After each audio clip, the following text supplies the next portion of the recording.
rehefa miandry miandro igatonany zay volaza rehetra efa tanteraka io no anitokana de ifarana efa tadideo fa marobe ny fandrika tsy azo moramora foana ny eny lanitra miady aminy ota sy fakapana de mibebaka hovovonjy ny fanahy aleluia aleluia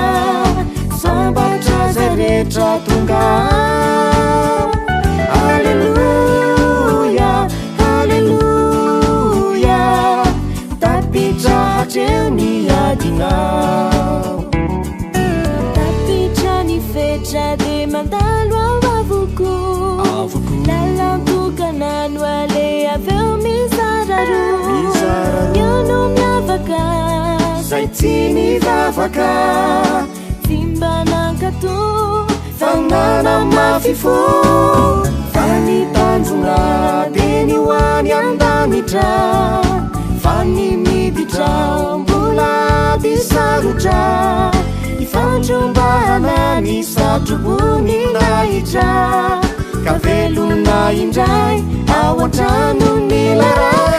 aleluia aleluia sambatra zay rehetra tonga aleluia aleluia tapitra hatreo ny adinao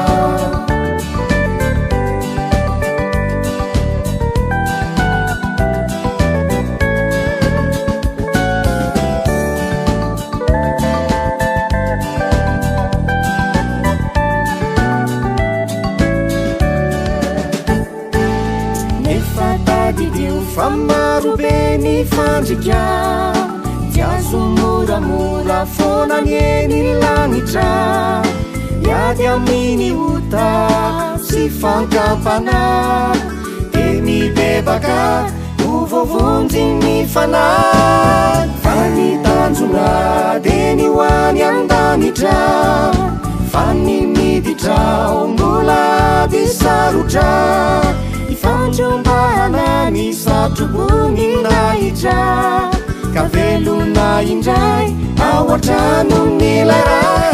aleluia aleluia sambatra zay rehetra tonga aleluia aleluia tapitra hatreo ny adinao aleluia aleluia sambatra zay rehetra tonga